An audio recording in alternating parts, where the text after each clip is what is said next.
कोई भी विचार रखने से पहले ये ज़रूर सोचना चाहिए कि हम किसके बारे में क्या बोल रहे हैं। खासकर उन लोगों के लिए जिन्होंने अपना जीवन कुर्बान कर दिया इस देश के लिए। और ऐसे नेतृत्व को आप भारत का नेतृत्व बनाना चाहते हो, ज़रा सोच के देखिए कि किया क्या है तुमने देश के लिए। तुम अपने भाषण में जब बोलते हो हिंदुस्तान की सरकार कहते हो, तुम किस देश के बाशिंदे हो भाई? कौन है हिंदुस्तान? तुमसे हमसे सबसे मिलकर बना है हिंदुस्तान। और आज तुम वीर सावरकर के बारे में बोल रहे हो। वीर सावरकर को पढ़ा है तुमने? जाना है कि उसने क्या किया है? तुम्हें यह नहीं पता है कि मिर्ची, लाल मिर्ची और हरी मिर्ची में भेद क्या होता है? तुम ये नहीं जानते हो कि सब्ज़ी कहाँ उगाई जाती है, कैसे उगाई जाती है? तुम ये नहीं जानते हो किसान होता क्या है? तुम्हें ये नहीं पता है कि हमारा देश का किसान या हमारे देश के मज़दूर लोग कैसे अपना जीवन यापन करते हैं। अरे तुम्हें तो ये भी नहीं पता है कि पेट्रोल लीटर में आता है कि किलो में आता है। तुम्हें ये नहीं पता है कि नींबू के भाव क्या है। तुम्हें ये नहीं पता है कि आम जिंदगी कैसे बसर करते हैं लोग। अरे तुम मखमली चादर में ओढ़ के सोते हो, जब सुबह उठते हो तो जूस का गिलास तुम्हारे बिस्तर पे पहुंचता है। अर्दली लगे हैं तुम्हारे बपोती है ये भारत, जो तुम ये समझते हो कि अब तक भी जैसे तुम चलते आए थे वैसे ही चलते रहोगे।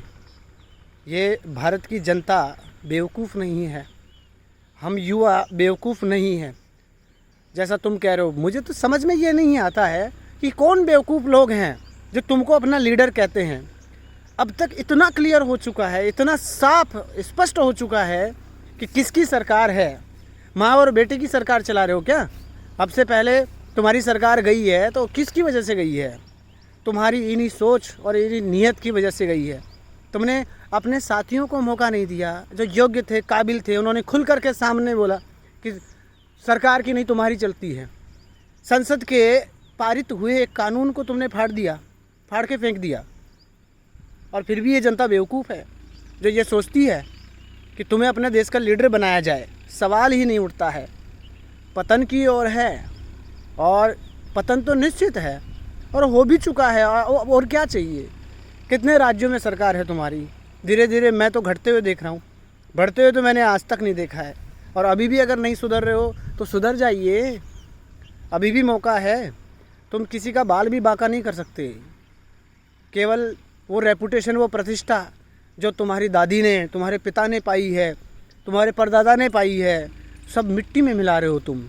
आज भी हम हमारे देश के पहले प्रधानमंत्री को बहुत इज्जत से याद करते हैं और उनकी बेटी को भी हम बहुत इज्जत से याद करते हैं। भले उनकी कई चीज़ें ऐसी हैं जो विवादित है।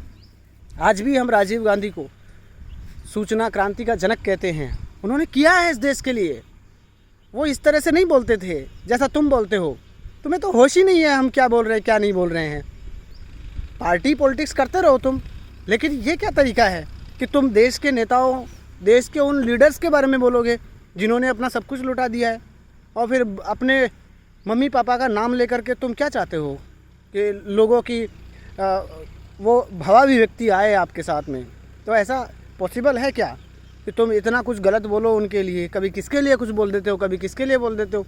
किसी विशेष संगठन का नाम लेके बोलो, कोई आपत्ति नहीं है।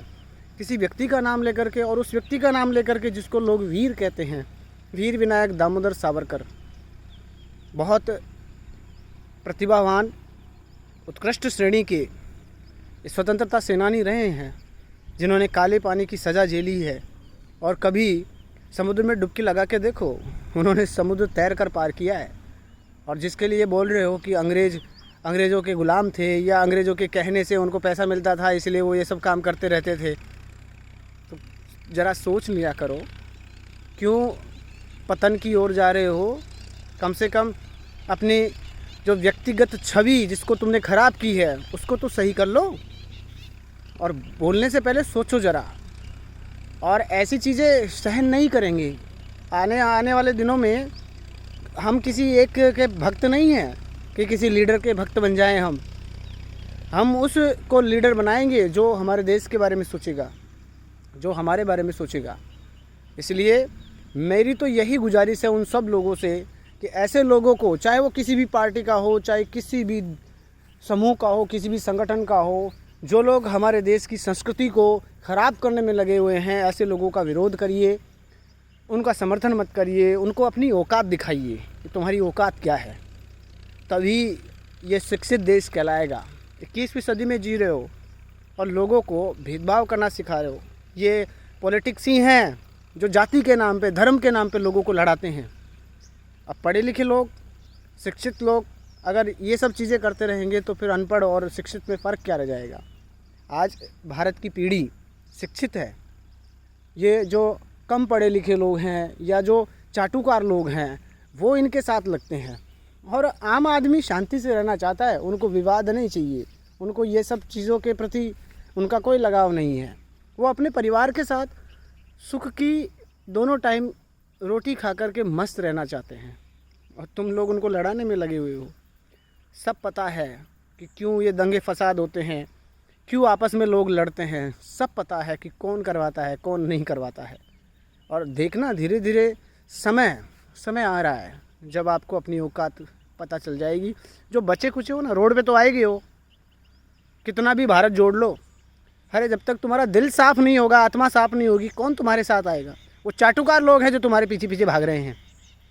अगर सच में जो भारत को चाहते होंगे ऐसे लोग, वो कभी ऐसा नहीं करेंगे तुम्हारे साथ। धिक्कार है, शर्म आनी चाहिए तुमको। तुम अपने ही देश के सगे नहीं हो, तुम किसी और के सगे क्या बनोगे।